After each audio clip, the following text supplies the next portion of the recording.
আসসালামু আলাইকুম viewers, welcome back to my channel Afra cutting centre. আপনারা সবাই কেমন আছেন? আশা করি সবাই ভালো আছেন। আমিও আলহামদুলিল্লাহ অনেক ভালো আছি।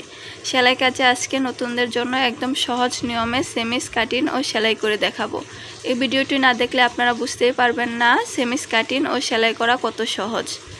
তো এখানে আমি 40 সাইজের বডির জন্য সেমিস কাটিং করব। এখানে কাপড় নিয়েছি আমি 1.5 গজ পরিমাণে। তো কাপড়টাকে যদি আমি পায়ের সাইড দিয়ে মাপ দেই তাহলে আমাদের লম্বা আসতেছে হচ্ছে 28 ইঞ্চি। আর যদি পায়েরটা আমি উপর দিক দিয়ে লম্বার মাপটা দেই তাহলে আমাদের লম্বা আসতেছে 33 ইঞ্চি। তো এখানে আমি পায়েরটা উপরে রেখে তারপর আমি কাপড়টাকে 4 ভাঁজে ভাঁজ করে নেব। আপনারা চাইলে পায়েরটা সাইডে রেখেও তারপর ভাঁজটা করে নিতে পারেন। তো এখানে আমি 4 ভাঁজে ভাঁজ করে নেব সমান করে। এখানে কাপড়টির লম্বা রয়েছে 33 ইঞ্চি পরিমাণ। আর আপনারা যদি লং আর একটু বেশি করে নিতে চান তাহলে কাপড় আর একটু বেশি করে নেবেন। প্রথমে আমাদের উপর দিক থেকে গলা এবং কাঁধের মাপটা নিয়ে নিতে হবে। আপনারা সাধারণ কামিজ কাটিং করার সময় যা গলা নেবেন তার চাইতে 3 সুতা বা হাফ ইঞ্চি বেশি করে নেবেন।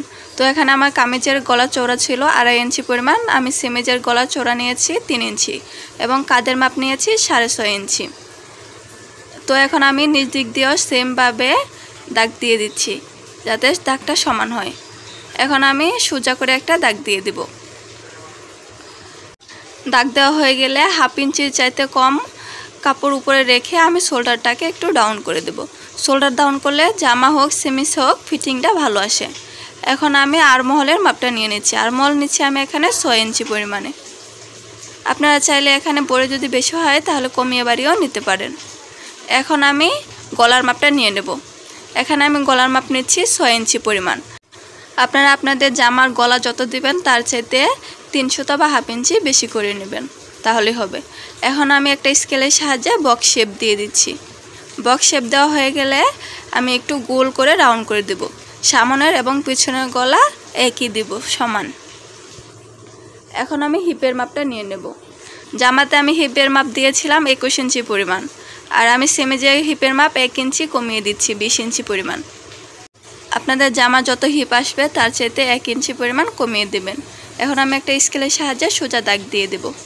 এখন আর্মহল থেকে ধরে নিচে হিপ পর্যন্ত যা আসবে তাকে 2 ভাগ করে 1 ভাগ আমি মাঝখানে পেটের মাপ দিয়ে দেব। এখন এটাকেও আমি একটা স্কেলের সাহায্যে সোজা দাগ দিয়ে দেব। এখন আমি বডির মাপ নিয়ে নেব। আপনাদের যা বডি হবে তাকে 4 ভাগ করে 1 ভাগ বডির মাপ নেবেন, সাথে আরও 1 ইঞ্চি সেলাইয়ের জন্য নেবেন এক্সট্রা। আমি সেমভাবে পেটের মাপ এবং হিপের মাপটাও নিয়ে নেব এবং 1 ইঞ্চি করে সেলাইয়ের জন্য মার্ক করে দেব। মার্ক করা হয়ে গেলে একটা শেপ কার্ডের সাহায্যে আমি মার্কগুলো মিলিয়ে দেব। আপনারা একটু লক্ষ্য রাখুন যে আমি শেপ কার্ডটা কীভাবে রেখে তারপর মার্কটা করছি। এভাবে করে মার্ক করলে কি হয়, জামার শেপটা ভালো আসে। শেপ কার্ডের উল্টো সাইড দিয়ে ধরে তারপর আমি উপরের মার্কটা করেছি এবং নিচ দিক দিয়ে নিচের সাইডে ধরে তারপর মার্কটা করেছি। এখন আমি আর্মহলের রাউন্ড শেপটা দিয়ে দেব। আমি 3 ইঞ্চি পরিমাণে নিচ থেকে ধরে তারপর বডির মাপ যতটুকু এসেছে ততটুকু পর্যন্ত আমি রাউন্ড শেপ দিয়ে মিলিয়ে দেব। এখন আমি নিচের ঘেরের মাপটা নিয়ে নেব।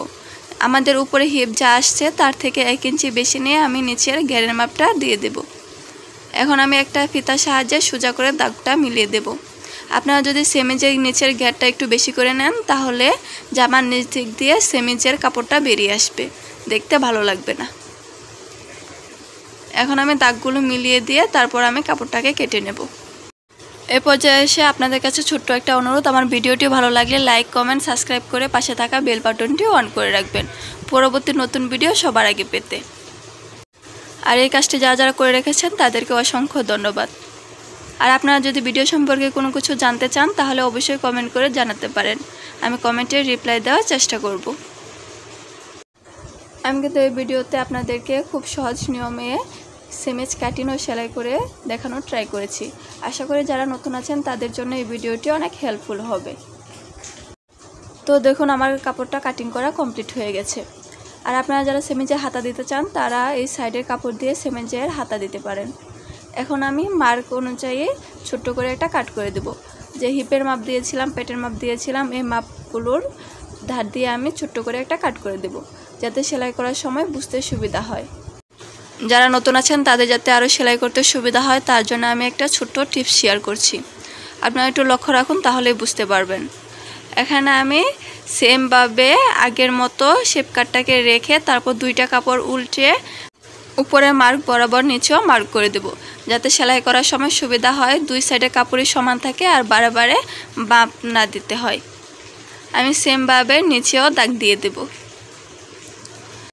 যারা সেলাই কাজে নতুন আছেন তারা এই টিপসটি ফলো করতে পারেন, তাহলে দেখবেন সেলাই করার সময় অনেক সুবিধা হবে। এই তো আমার কাটিং করা, মাপ দেওয়া এবং মার্ক করা সব কাজ শেষ। এখন চলে যাব সেলাই করতে। এখানে আমি প্রথমে দুইটা শোল্ডার সমান করে রেখে তারপরে আমি ডাবল করে সেলাই দিয়ে দেব। এখানে কিন্তু আমি 1/2 ইঞ্চির চাইতেও কম কাপড় রেখে তারপর সেলাইটা দিয়ে দিচ্ছি। আপনারাও কিন্তু অবশ্যই শোল্ডারে ডাবল করে সেলাইটা দিয়ে দেবেন। আপনাদের বোঝার সুবিধার্থে আমি আরেকটাও সেলাই করে দেখিয়ে দিচ্ছি। আর আপনারা যারা নতুন আছেন তারা এই ভিডিও সম্পর্কে বা সেলাই সম্পর্কে কোনো কিছু জানতে চাইলে অবশ্যই কমেন্ট করে জানাবেন, আমি কমেন্টের রিপ্লাই দেওয়ার চেষ্টা করব। সেলাই করা হয়ে গেলে এখন আমি গলার অংশ চিকন করে ভাঁজ করে তারপর সেলাইটা দিয়ে দেব। আর আপনারা যারা নতুন আছেন একেবারে 2 ভাঁজ দিয়ে সেলাইটা করতে না পারলে প্রথমে একটা ভাঁজ দিয়ে সেলাই করে তারপর আরেকটা ভাঁজ দিয়ে সেলাইটা করে নেবেন। এখানে আমি প্রথমে শোল্ডারের কাপড়টাকে হাতের নখের সাহায্যে একটু চাপ দিয়ে বসিয়ে তারপর আমি ডাবল করে ভাঁজ দিয়ে সেলাই করে নিচ্ছি। আমি প্রথমে চিকন করে একটা ভাঁজ দিয়েছি, তারপর আরেকটা চিকন করে ভাঁজ দিয়ে তারপর সেলাইটা করে নিচ্ছি। আর আপনারা চাইলে শোল্ডারটা সেলাই করার আগে এক পাট করে সেমেজের গলার অংশটুকু সেলাই করে নিতে পারেন। এখানে আপনারা চাইলে চিকন করে ভাঁজ করে সেলাইটা দিতে পারেন, বা জামার গলায় যেমনি পট্টি অ্যাটাচ করেন সেমভাবেও এখানে পট্টি অ্যাটাচ করতে পারেন। তো সেমেজের গলাটা যেহেতু জামার নিচে থাকবে দেখা যাবে না, তাই আমি চিকন করে ডাবল ভাঁজ দিয়ে তারপর সেলাইটা করে নিচ্ছি। আর আপনারা যারা নতুন আছেন চাচ্ছেন কাটিং ও সেলাই কাজ শিখবেন তারা অবশ্যই আমার চ্যানেলটাতে ঘুরে আসতে পারেন। আমার চ্যানেলে অনেক কাটিং ও সেলাই ভিডিও দেওয়া আছে সহজ নিয়মে, আশা করি অনেক উপকৃত হবেন। এই তো এই পর্যায়ে আমার গলার অংশটুকু সেলাই করা শেষ। এখন আমি আর্মহোলের অংশটুকু সেলাই করে নেব। আমি যেভাবে গলার অংশটুকু চিকন করে ভাঁজ দিয়ে তারপর সেলাইটা করেছি সেমভাবে আমি আর্মহোলের অংশটুকু ভাঁজ করে সেলাইটা দিয়ে দেব। আর আপনারা যদি চান এখানে হাতা অ্যাটাচ করবেন তাহলে এই পর্যায়ে আপনারা হাতাও অ্যাটাচ করতে পারেন, বা জামা সেলাই করা শেষ হয়ে গেলে তারপরও হাতাটা অ্যাটাচ করতে পারেন। জামাতে যেভাবে হাতা অ্যাটাচ করেন সেমভাবে আপনারা সেমেজেও হাতাটা অ্যাটাচ করতে পারেন। এখানে কিন্তু আমি কাপড়টাকে উল্টো সাইডে রেখে তারপরে চিকন করে ভাঁজ দিয়ে সেলাইটা করে নিচ্ছি। এখানে সেমেজের লম্বা হচ্ছে 33 ইঞ্চি পরিমাণ এবং বডি হচ্ছে 40 ইঞ্চি। তো 40 ইঞ্চি বডি এবং 33 ইঞ্চি লম্বার জন্য কাপড় লেগেছে 1.5 গজ পরিমাণে। আর আপনারা যদি বুঝতে না পারেন যে কত ইঞ্চি বডি এবং লম্বার জন্য কতটুকু কাপড় নিতে হবে তাহলে আমাকে কমেন্ট করে জানাতে পারেন, আমি কমেন্টে বলে দেব। এখন আমি বডি ফিটিং অনুযায়ী মাপ দিয়ে তারপর সেলাইটা করে নেব। আপনারা যার জন্য তৈরি করবেন তার ফিটিং মাপ নিয়ে তারপরে এখানে সেলাইটা দিয়ে দিতে পারেন। তো এখানে আমি আবারও মাপ দিয়ে তারপর সেলাইটা করে নিচ্ছি। আপনারা আপনাদের মাপ অনুযায়ী তারপর সেলাইটা দিয়ে দিতে পারেন। এখানে আমি ডাবল করে সেলাইটা দিয়ে দেব। আপনারা অবশ্যই চেষ্টা করবেন ডাবল করে সেলাইটা দিয়ে দেওয়ার জন্য।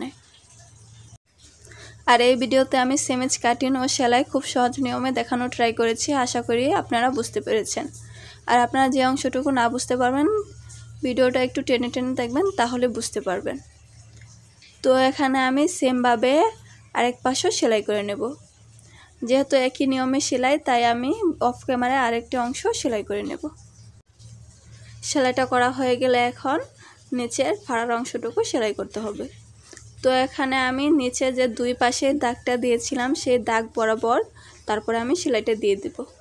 আর আপনারা যদি চান তাহলে এখানে দাগ বরাবর একটা ফলস সেলাই দিয়ে তারপর আপনারা চিকন করে ভাঁজ দিয়ে তারপর সেলাইটা দিয়ে দিতে পারেন। আমি এখানে প্রথমে চিকন করে একটা ভাঁজ দিয়েছি, তারপর হালকা একটু চওড়া করে আরেকটা ভাঁজ দিয়ে তারপরে সেলাইটা দিয়ে দিচ্ছি। এখানে কিন্তু বেশি চিকন করে ভাঁজ দিয়ে সেলাই করলেও ভালো দেখা যাবে না, আর বেশি মোটা করে ভাঁজ দিয়ে সেলাই করলেও ভালো দেখা যাবে না। তাই আপনারা চাইবেন একটু মিডিয়াম ভাঁজ দিয়ে তারপর সেলাইটা করার জন্য, যাতে দেখতে ভালো দেখা যায়। আর আপনারা যারা সেলাই কাজ করেন বা সেলাই কাজের আইডিয়া আছে তারা তো জানেনই যে এই সেলাইটা কীভাবে দিতে হয়। তো এখানে আমি এই পাশটা এভাবে ধরে তারপর সেলাইটা দিয়ে দিব। আর যাদের ফাড়ার অংশটুকু সেলাই করার পর জামা নিচ দিক দিয়ে বাঁকা হয়ে যায়, এই সমস্যার সমাধান করার জন্য আমার চ্যানেলে একটা ভিডিও দেওয়া আছে, আপনারা চাইলে দেখে আসতে পারেন। আর যারা দেখবেন তাদের সুবিধার জন্য এই ভিডিওর ডেসক্রিপশন বক্সে আমি লিংক দিয়ে দেব। এই তো আমার সেলাইটা করা হয়ে গেছে। সেমভাবে আমি আরেকটা অংশ সেলাই করে দেব। আর আপনারা নিচের অংশটুকু সেমভাবে সেলাই করে দেবেন। প্রথমে একটা ভাঁজ দিয়ে তারপর আরেকটা ভাঁজ দিয়ে তারপর সেলাইটা দিয়ে দেবেন। আমার যেহেতু নিচের অংশে পায়ের আছে তাই আমি নিচের অংশ আর সেলাই করলাম না। নিচের অংশ সেলাইটা দিলে তাহলে আরও 1 ইঞ্চি কাপড় কমে যাবে। আর আমার ভিডিওটির এই পর্যন্ত যারা যারা দেখেছেন তারা অবশ্যই একটা লাইক দিয়ে বন্ধুদের সাথে শেয়ার করতে পারেন। আজকে এই পর্যন্তই। সবাই ভালো থাকবেন, সুস্থ থাকবেন। আল্লাহ হাফেজ।